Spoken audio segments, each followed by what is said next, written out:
Olá, meus caríssimos irmãos de fé. Estamos hoje aqui continuando o nosso estudo sobre o Tratado da Verdadeira Devoção à Virgem Maria, escrito por São Luís Maria Grignon de Montfort, um sacerdote francês do século XVIII, se eu não estiver enganado, né? Bom, mas é por aí. Mas viveu aí nessa época, 1700 e alguma coisa, né? Final do século 17 e início do século 18, né? Porque ele escreveu em 1700 e alguma coisa, então ele tem aí nasceu antes, né? Para poder escrever depois. Bom, então hoje, nós continuando aqui, nós ficamos na página 14, se eu estiver me lembrando bem, mas senão não faz mal repetir alguma coisa, né? Essa partezinha aqui, que está na introdução do tratado, né? São Luís, ele está fazendo uma introdução. Até o número 13 é a introdução de São Luís. E o que tem nessa introdução? São Luís está louvando Nossa Senhora, né? Fazendo uma exaltação das virtudes de Nossa Senhora. No número 5, por exemplo, nós encontramos os seguintes argumentos de São Luís, né? Ele é muito argumentativo, né? Ele diz as coisas e ele vai apresentando argumentos para convencer o leitor de que aquilo que ele diz é algo de fato digno de ser, digno de fé, né? Aquilo que ele diz é digno de fé. Por quê? Aí ele vai mostrando, né? Ele vai apresentando os argumentos para que você se convença disso. Então, número 5 ele diz assim: Maria é a excelente obra-prima do Altíssimo, cujo conhecimento e cuja posse ele reservou para si. No último vídeo nós falamos da questão do escondimento de Maria, né? E os motivos desse escondimento. E ele continua falando sobre isso, que Deus reservou para si essa excelência de Nossa Senhora, mas ele começa a aprofundar e ir mais além nisso que ele diz. Veja só, Maria é a mãe admirável do Filho, que ele agradou-se em humilhar e esconder em sua vida, a fim de quê? A fim de favorecer a humildade, ou melhor, isso mesmo, a fim de favorecer sua humildade, tratando-a pelo nome de mulher, como a uma estranha, embora em seu coração a estimasse e a amasse mais que a todos os anjos e a todos os homens. Maria, ela é a fonte selada e a esposa fiel do Espírito Santo, na qual somente ele pode entrar. Maria é o santuário e o repouso da Santíssima Trindade, onde Deus está do modo mais magnífico e mais divino do que em qualquer outro lugar do universo, sem excluir sua morada entre os querubins e serafins, e não é permitido a nenhuma criatura, por mais pura que seja, ali entrar sem um grande privilégio. Então, todo o número 5, ele está exaltando esta obra-prima de Deus. E esta obra-prima de Deus é louvada com o título, a dignidade de mãe, de mulher, de fonte selada, de esposa, de santuário. E aí São Luís aprofunda depois um pouco mais no número 6. Junto com os santos, digo que a Divina Maria é o paraíso terreno do novo Adão, de Jesus Cristo. O novo Adão é Jesus Cristo e todos aqueles que se batizam e entram no seguimento de Jesus Cristo, porque nós somos chamados a viver segundo Jesus Cristo, evidentemente, do qual ele se encarnou por obra do Espírito Santo, para ali operar maravilhas incompreensíveis. Nossa inteligência não alcança muitas coisas que acontecem nesta dinâmica Pai, Filho e Espírito Santo e a relação com Nossa Senhora. Ela é o grande e divino mundo de Deus, em que há belezas e tesouros inefáveis. Tesouros que não temos condições de falar porque nos faltam as palavras. Ela é a magnificência do Altíssimo, onde ele escondeu, como em seu seio, seu Filho único, e nele tudo o que existe de mais excelente e precioso. Oh, quantas maravilhas imensas e escondidas esse Deus poderoso fez nessa criatura admirável. Você vê que ele vai explicando que Maria tem todos estes atributos, chegando a ser inclusive divina, divinamente louvada, mas é uma criatura admirável. Foi criada por Deus. Ela não é deusa. Como ela própria se viu obrigada a dizer, apesar de sua profunda humildade, o Todo-Poderoso fez grandes coisas por mim. Isso está em Lucas, capítulo 1, versículo 49. O mundo não as conhece, por ser incapaz e indigno de fazê-lo. O mundo, no sentido de aqueles que não aceitam essa dignidade de Nossa Senhora como Mãe de Deus, nossa Mãe, Mãe da Igreja, e ela como intercessora, como medianeira de todas as graças. Algumas pessoas, por uma dureza de coração, por um fechamento de mentalidade, não aceitam estes atributos de Nossa Senhora. Tudo isso que São Luís está dizendo aqui, para quem é católico, é muito fácil de entender e muito fácil de aceitar, se não dá para entender, mas se aceita, né? Alguns outros segmentos não. Paciência, né? Nós temos que respeitar todas as denominações, mas é claro, nós vamos argumentando também aquilo que nós acreditamos, como é o que São Luís está fazendo aqui, né? E aí São Luís, durante todos esses números, ele vai exatamente louvar estes atributos, usando palavras de santos, como usando aqui o que os santos falam. Ele diz aqui, em seguida eles exclamam, os santos, né, que a altura de seus méritos, os méritos de Nossa Senhora, que ela elevou até o trono da divindade, não se pode perceber, que a largura de sua caridade, cuja extensão é maior que a da terra, não se pode medir, que a grandeza de seu poder, que ela tem sobre o próprio Deus, não se pode compreender. E, por fim, que a profundeza de sua humildade e de todas as suas virtudes e graças, que constituem um abismo, não se pode sondar. Ó altura incompreensível, ó largura inefável, ó grandeza imensurável, ó abismo impenetrável. A linguagem de São Luís, apesar de ser uma linguagem lá do século XVII, XVIII, é uma linguagem que não é tão difícil assim de ser entendida, né? Há uma coisa aqui que pode soar um pouco estranho de tudo isso que ele acabou de dizer no número 7.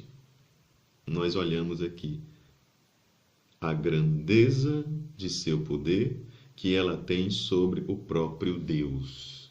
Maria tem poder sobre Deus? Alguns podem fazer um escândalo agora, rasgar as vestes quando escutam esta expressão, mas não precisa fazer um grande alarde, porque não vai ser aqui que São Luís vai explicar o sentido desse poder que Nossa Senhora tem sobre o próprio Deus. Mais na frente, ele vai explicar direitinho, pode ficar tranquilo. Se você ainda não leu o tratado e está assistindo esse vídeo agora, não ache estranho, porque depois São Luís vai explicar o que ele quer dizer com isso. Vai chegar o momento, né? É só você ir acompanhando esse nosso estudo aqui com paciência, porque com certeza, veja só quantas páginas faltam, né? Falta muita coisa. E cada parágrafo aqui é uma densidade muito grande. Então é preciso ter paciência para entender que esta frase, assim como as outras, São Luís vai desenvolver isso depois no tratado. E isto é apenas a introdução, onde ele vai apresentando as ideias principais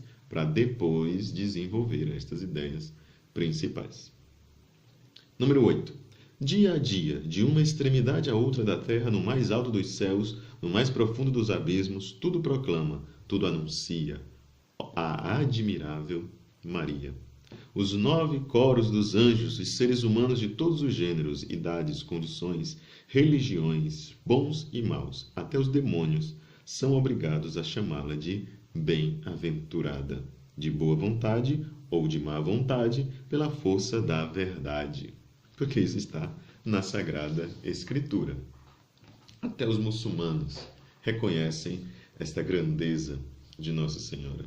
Até mesmo, diz aqui São Luís, no finalzinho do parágrafo 8, né? Até mesmo São Miguel Arcanjo, que, como diz Santo Agostinho, apesar de ser o príncipe da milícia celeste, é o mais zeloso em lhe render e em fazer-lhe render todas as espécies de honras, estando sempre à espera de poder honrá-la, indo sob suas ordens prestar auxílio a algum de seus servos. Isso se solidificou e se pode até perceber em algumas orações muito antigas que se falavam, por exemplo, se pedia a intercessão de Nossa Senhora e o pedido que ia junto com essa oração era para que Nossa Senhora enviasse São Miguel Arcanjo para resolver uma determinada situação. Né? Às vezes aquelas situações que nós não dominamos, aquelas coisas que não cabe a nós fazer mais nada, só podemos esperar a vontade de Deus se manifestar. Então, orações antigas, se a gente for procurar orações bem antigas, você pode encontrar citações como essa, né? Pedindo a intercessão de Nossa Senhora, pedindo que ela ordene que São Miguel faça isso, faça aquilo.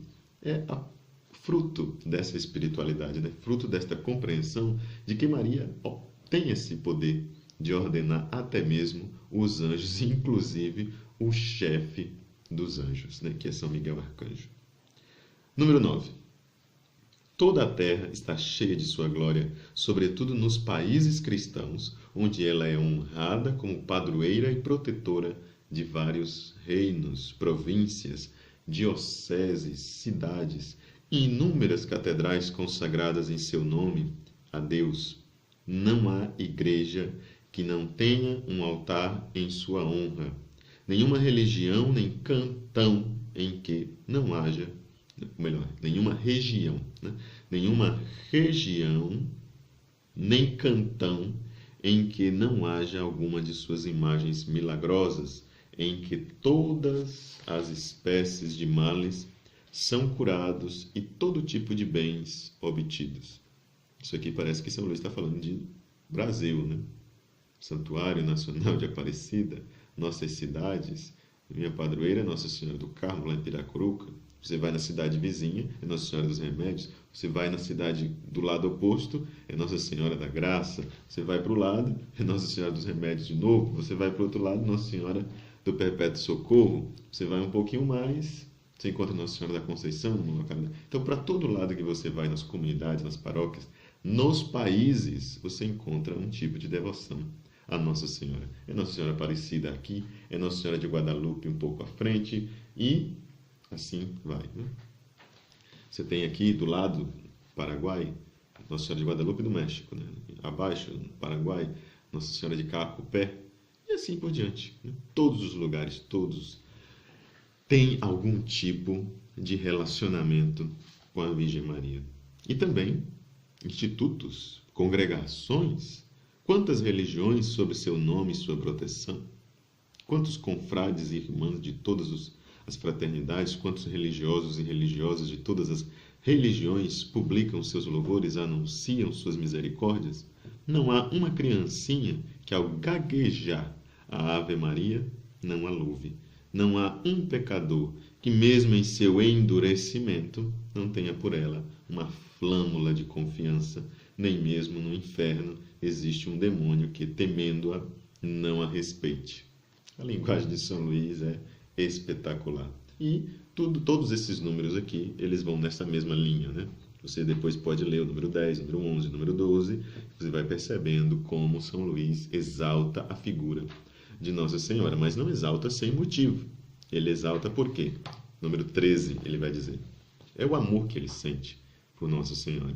Esse amor que vem de visões que ele teve. São Luís não era simplesmente um teólogo e um sacerdote pregador, itinerante, né? Porque ele ia viajando de cidade em cidade fazendo suas pregações. Ele também era um místico. E ele teve visões de Nossa Senhora, embora ele não fale muito sobre isso, não quer fazer um grande alarde, mas há relatos, né, que apontam para essa direção. E no último número, aqui desta introdução, ele diz: meu coração veio ditar tudo o que há pouco escrevi, com uma alegria especial, para manifestar que a Divina Maria tem sido desconhecida até aqui, E essa é uma das razões pelas quais Jesus Cristo não é conhecido como lhe convém. Portanto, é certo que o conhecimento e o reino de Jesus Cristo apenas se concretizarão no mundo em decorrência necessária do conhecimento e do reino da Santíssima Virgem Maria, que o trouxe ao mundo pela primeira vez e o manifestará de modo maravilhoso pela segunda vez. Percebam que São Luís está retomando o primeiro ponto desta introdução, que dizia o quê? Vamos recordar. Jesus Cristo veio ao mundo pela Santíssima Virgem Maria, é também por ela que ele deve reinar no mundo. Ele desenvolveu esta ideia. Louvou a Maria, exaltou os seus privilégios, exaltou as suas virtudes durante toda esta introdução e, no fim, ele diz: Jesus Cristo não é conhecido neste mundo. E por que Jesus Cristo não é conhecido neste mundo? Porque as pessoas não conhecem Nossa Senhora. Se as pessoas conhecessem Maria, se as pessoas conhecessem esta Mãe Nossa e Mãe da Igreja, as pessoas iriam conhecer a Jesus Cristo. Esse é o primeiro passo de São Luís para o que ele vai explicar depois, que é a devoção real, verdadeira a Nossa Senhora e também aquilo que ele quer dizer. Nós não precisamos ter medo de louvar a Maria, achando que louvando a Maria nós não vamos estar dando o devido respeito e talvez tirando Jesus do seu devido lugar. E aí é o que São Luís está querendo já nos preparar para dizer que isso é um mero engano, né? Nada mais do que um engano. Se você quer louvar a Jesus Cristo, louve a Mãe. A Mãe não é maior que o Filho, mas a Mãe vem antes do Filho. Ela é que prepara os corações. Ela precisa ser conhecida, amada, para que Jesus possa ser conhecido e amado. Há dúvidas sobre isso? Esse número 13 aqui de São Luís não dá os argumentos suficientes para que a gente se convença disso? Então, aguarde, porque o capítulo 1 e todos os outros vão dar as razões para que nós nos convençamos disso que ele está dizendo. Jesus precisa ser conhecido. É Jesus a nossa meta. Mas primeiro nós temos que passar por Nossa Senhora. E aí, para convencer as pessoas disso, São Luís vai cada vez mais aprofundando mais as suas ideias, né? Ele já disse praticamente tudo o que ele quer dizer. Nós devemos ser devotos de Maria. Mas depois ele vai aprofundar o como dessa devoção e o que é essa devoção. Como fazer a devoção e tudo o que está relacionado a ela. A partir do nosso próximo sábado, nós voltaremos para o primeiro capítulo, onde nós vamos desenvolver a necessidade da devoção à Virgem Maria. E aí nós temos o artigo 1º, tem princípios. Então ele vai colocando cada princípio para que a gente possa entender de fato, né? Você que está vendo esse vídeo e nunca ouviu falar nesse tratado, nunca ouviu falar em São Luís, então prepare-se, porque a partir de agora é que começa a parte boa deste livro, porque ele vai apresentando todos os seus argumentos com uma claridade a toda a prova. Aqui, nesses números que passaram, ele está ainda começando, aí vai estar indo 10 km por hora, né? Ele está apresentando as ideias, colocando um ponto aqui, uma ideia ali, agora ele vai afunilar, né? Ele vai aprofundar aquelas ideias que de fato ele quer dizer e, sem sombra de dúvida, né? Vai explicar muito bem explicado tudo isso. E nós vamos comentar tudo isso aqui a partir do nosso próximo vídeo. Então, ficamos aí na expectativa. Semana que vem nós voltamos novamente com esse assunto. Agora vamos tratar sobre o capítulo 1º. Então, a você, agradeço mais uma vez estar aqui conosco, acompanhando esses nossos vídeos. Se você ainda não é inscrito, aproveite para se inscrever, deixar o seu gostei no nosso vídeo, ativar o sininho para que você receba as notificações do nosso canal, todos os dias às 7 horas da manhã, e hoje à tarde temos vídeo novo às 17 horas, falando sobre a liturgia do domingo, né? A liturgia do dia de amanhã. Compartilhe com seus contatos nas suas redes sociais este vídeo e ajude o nosso canal a crescer cada vez mais. Um grande abraço e até daqui a pouco com o nosso próximo vídeo.